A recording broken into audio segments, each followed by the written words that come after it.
பார்த்துருக்கேன். நான் யாருன்னு சொல்லணும்? என்னுடைய கணவர் யாருன்னு சொல்லணும்? என்னுடைய கணவர் நல்ல தம்பி. எனது பேர் அலங்காரி. உலகத்திலேயே கல்யாணம் பண்ண நல்ல கணவர் அமையன்னு சொல்லுவாங்க. அப்படியாப்பட்ட ஒரு கணவர் எனக்கு அமைஞ்சிருக்காரு. என்னுடைய மாமனார் மாமியார் சிறு வயசுல இறந்து விட்டாங்க. என் கணவரை விட்டு என்னை சின்ன சேத்திலே கல்யாணம் பண்ணி வச்சுட்டாங்க. கல்யாணம் பண்ணி வச்சு 10 வருஷம் ஆயுது. இன்னொரு வரைக்கும் நானும் என் கணவர் சந்தோஷமா வாழ்ந்தது கிடையாது. வீட்டுல ஒரு வயசு பொண்ணு இருந்தா எப்படி சந்தோஷம் வாழ முடியும்? அப்படியே வாழ்ந்தாலும் அந்த பொண்ணு அண்ணின்னு வந்துருது, இல்லாட்டி அவங்க அண்ணனை தேடி வந்துருது. வயசு புள்ள வீட்டுல இருக்கல கல்யாணம் பண்ணக்கூடாது. அந்த பிள்ளைய கல்யாணம் பண்ணி வச்சு சந்தோஷமா இருக்கணும். அப்படியே சந்தோஷமா இருந்தா தான் என்னுடைய வாழ்க்கை நல்லா இருக்கும்.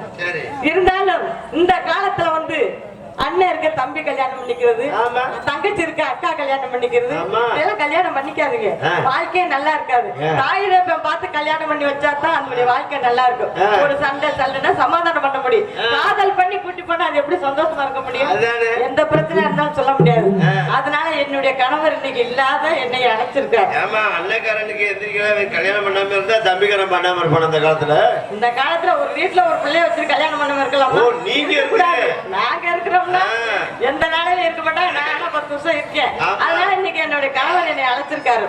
ஆனா என்ன ஏதுன்னு தெரியல. இருந்தாலும் பயந்தேன். இருந்தாலும் என்னன்னு பாத்துருவோம். அதனால என்னுடைய கணவர் வர்றவரை இந்த பெருமையை இந்த உலகத்தில் எடுத்து பாடத்தா ஜென்மம் எடுத்து என்ன பலனும் சொல்லடி நீயாத்தா.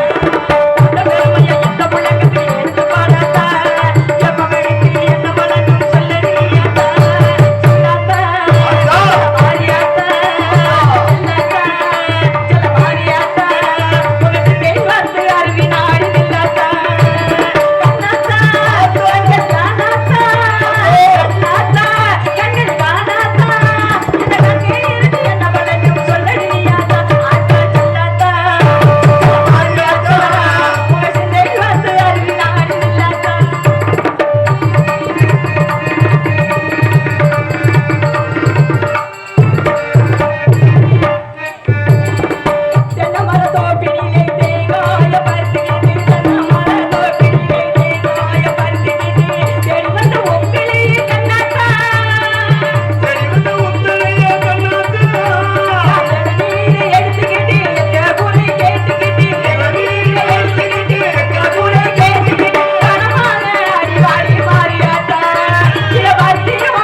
அலங்காரி, உன்னை எதற்காக வேகமாக அழைத்திருக்கின்றேன் தெரியுமா?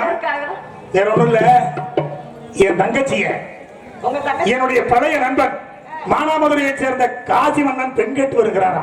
இப்பதாங்க ஒற்றன் மூலம் தகவல் அறிந்திருக்கின்றேன். இப்பதாங்க என் மனசு சந்தோஷமா இருக்கு. ஏன் இல்ல தங்கச்சியா கல்யாணம் பண்ணி கொடுத்துட்டா நம்ம ரெண்டு சந்தோஷமா இருக்கலாம். என்ன பண்றது? இந்த அப்படி தொடையில கூட உள்ள இருந்து எட்டி பார்த்துருவோம்னு பயமா இருக்கு. ஆமா, தொடாத, எட்டியா நின்னு. வேற என்ன பண்றது? தங்கச்சி வீட்டுக்குள்ள இருக்குது, நம்ம வெளியில நிக்கிறோம். நோக்கி நம்ம வாங்க அப்ப ஓடு, அப்ப தொடாதீங்க. இப்படி நிக்கும் போது எட்டி பார்த்துட்டா அசிங்கம் தானே? ஆமா ஆமா ஆமா ஆமா. அதனால என்ன, நீ உங்களுக்கு மட்டும் ஸ்பெஷல் வண்டி வந்துருச்சா? ஆசி வந்த பிறகு நாங்க வாங்கி தரோம். நாங்க எப்போ இனிமேல் பாரு விடிய வரலையும் நான் எப்போ வெளியில வர்றோனோ அப்போ உள்ள டீ போயிட்டே இருக்கோம். அது என் நேர காலம். நான் என்ன பண்றேன்? ஏங்க, எவ்வளவுதான் இருந்தாலும் உங்களை மாதிரி யாரு 10 வருஷம் கொண்டாடி விட்டுருக்காங்களா? ஆனா நீங்க என்ன விட்டுட்டு இருக்கீங்க. சரி, போய் தொலை, கல்யாணத்தை பண்ணி எடுத்து சந்தோஷமா இருக்கலாம். தங்கச்சியை கட்டி கொடுத்துட்டா அதுக்கப்புறம் நம்ம எப்பவும் நம்ம 2 பேரும் தான். உனக்கு நான், எனக்கு நீ, அவ்வளவுதான். சந்தோஷமா இருக்கலாம், எப்பவும் இருந்தாலும் சந்தோஷமா இருக்கலாம். ஐயோ, ஆமா, தங்கச்சி ஒண்ணுதான் இப்ப இளைஞல, அதுக்கு கல்யாணம் பண்ணி கொடுத்துருவோமா? பொண்ணு கேட்டு வந்துட்டா. ஆமா, கல்யாணம் பண்ணி கொடுத்துருவோம். இப்ப தங்கச்சி இங்க போயிருக்கு. இன்னைக்கு என்ன வேணும்? இன்னைக்கு வெள்ளிக்கிழமை. அவன் நல்ல வீட்டுக்கு விளையாட போயிருப்பான்ல. அது அன்னைக்கு தான் வைக்கணும், வெள்ளிக்கிழமை தான் வைக்கணும்னு பொண்ணு சொல்லவும் நானும் இந்த நாடகத்தை வெள்ளிக்கிழமை வச்சிருக்கேன். அதனாலதான் வெள்ளிக்கிழமை தான் இன்னைக்கு. அவன் நல்ல வீட்டுக்கு போயிருக்க விளையாட. பால் இங்க இல்லையா, அரமனையில் இல்லையா? உடனே தோழியை விட்டு முதல்ல நல்ல காலை கூட்டிட்டு வா, மத்தால அப்புறம்